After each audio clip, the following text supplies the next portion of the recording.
trending? Yeah, well, that's what I was saying. It's good to be back. Just from a macro perspective, you always take a step back and try and assess where you are as a team.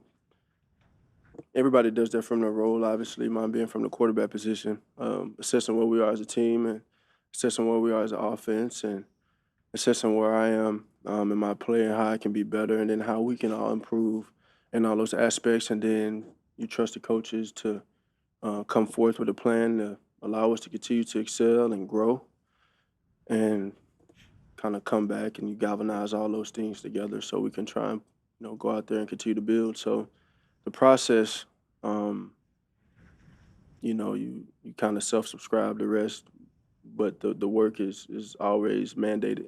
What things stuck out to you from the macro view, Of just in your own assessment? of what? You were mentioning you take a step back, you look at it. Just curious what things stuck out to you when you looked at it that way. Um, I just, man, I don't know what you're asking. Of what? Of what? So you mentioned offense, you looked Yeah. at those things. Yeah, of the offense, we've come out and we've played different games every week. So every week has looked a bit different. Um, and in the end, it's the same mentality of whatever works. Ultimately, I think efficiency is more important than anything else. And so I think as a team, if we can do that, do that as a team, as an offense, we'll put ourselves in a really good, position. That's a efficiency in everything we do.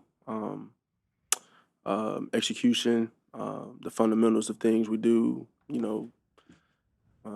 Everybody has that from a role standpoint. So being efficient in what we do is important. What kind of message does it send when, they go out and make the 3 trades that they did in this past week leading up to the deadline? What's that say, to the guys in the locker room and everything? Oh, well, I think that speaks for how he is. As a GM, he's going to try and make his mark and leave an imprint on what we do, and ultimately try and fill in the spaces he feels we need to fill in. And so that's always been his mentality. And as a team, we just take it head on, and ultimately, we keep the main thing with that.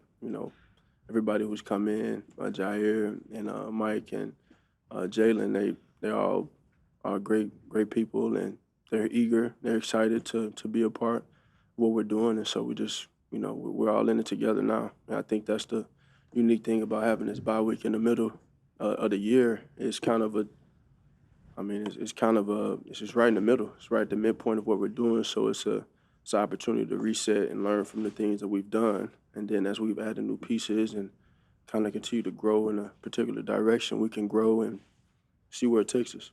Jalen, this is the third time, like, season and a half that you guys played the Packers. Obviously, they got Micah on the defensive end this time. Just what have you seen from that defense on tape, and what kind of challenges do they pose? Well, that was a really good defense last year already. And so adding Micah to the mix makes them that much more of a problem. A really good defense. Really good defense. Great players up front, very disruptive up front. And then in the back end, they are very sticky in coverage. And so the linebackers fly around from sideline to sideline. As we know, it's just a great challenge for us. And so we got to come in ready to work, ready to play. You mentioned the players you got in the trades. You specifically have seen Jalen Phillips up front 2 years ago facing him. How much do you think he can help this defense coming in here? Well, he's a hell of a player. You see that from being on the other side of the ball. Obviously, always cool to have one of those guys on your side. But I know with his competitive character and how he's going about it, just being here in a short time, he's just focused on how he can contribute, focused on how he can help. You wake up, you go to sleep one day, in a different situation, and you wake up in this situation, and I know he's excited about that. But as far as building and talking about the reset of what we want to do moving forward, we have what we have, we are who we are, and it's about being all in on that, taking it a day at a time, and kind of getting better as the season goes on. You mentioned efficiency, Jalen. Do you feel you guys unlocked anything in those, Minnesota, the Giants game, the final 2 games, or do you more look at it as a whole piece of the pie? I wouldn't use the word unlocked. I think everything that we've done, we've shown that we're able to do. It's just a matter of doing it. It's been a while, but your first action as a quarterback came at Lambeau. What do you recall of that moment? Well, no one was there. People are watching now. Yeah, well, it's, we hadn't played at Lambeau Field since then, and I think it could be a little nostalgic. But, I remember not winning the game when we should have won the game, coming back, had a holding call that held us back a bit. So, but hopefully it can be different this time. You did pretty well though there. Did it tell you that yeah, I know I can play at this level and do this at this level? No, I knew that from practice. I knew that from practice, but I think just really putting the work in and staying patient for when my opportunity came, and it came, and when you get an opportunity like that, you don't want to look back. And I'm fortunate. We're all fortunate to have done a lot of winning since that point, and so I think that is a key point, I guess for my career as it's gone. But I'm appreciative of that and the opportunity Coach Doug and that staff gave me to go out there and kind of start a new era. Jalen Phillips just called this maybe the greatest thing that ever happened to him, getting traded here. Wow. What does that mean to you to have people recognize what has been built and want to be a part of it? Yeah, well, those are high words, but I know he's excited, and I think for those words to be said, he's excited about the opportunity at hand and to, hopefully do something special. Can you tell us about Jair Alexander as a corner? He's a great competitor, has a great competitive personality. You see that, obviously being a teammate of his now, but from afar, even as a competitor on the other side of the ball, just another great competitor. In the bye week, we saw you at Saquon's event at the team Halloween party. Yeah. Is it significant for the franchise quarterback to have his presence in those areas? Well, I don't want to make it more so as a franchise quarterback. It's just me supporting Saquon Barkley in that, and I definitely got a soft spot for that. That's a passion of mine, philanthropy and being in the community, and I thought it was a fantastic event.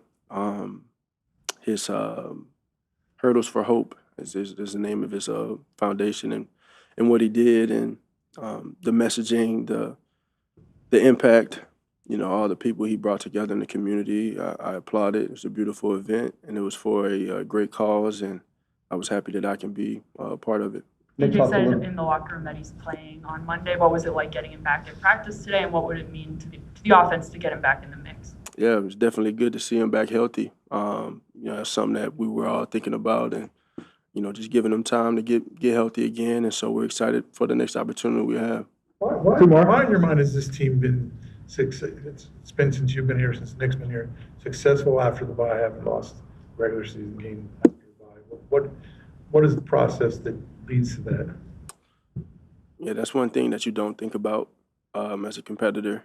You look back on it, I guess, you live life forward, but you learn it backwards. You reflect on these things after it happens. And that's one thing that I've never ever thought about, but I think that's just a testimony to the singular focus going into every game, and I kind of related to, the changes and I guess the continuity or lack thereof in certain times where you're going through these things. And it just seems like the bye week is a time where we can take a brace and decompress a little bit, come together and say, hey, okay, what do we want to do? How do we want to do it? And so, again, this bye week came in the middle of the year, and we'll see what that does for us, but we just want to find ways to win. How do you go about welcoming players to the locker room?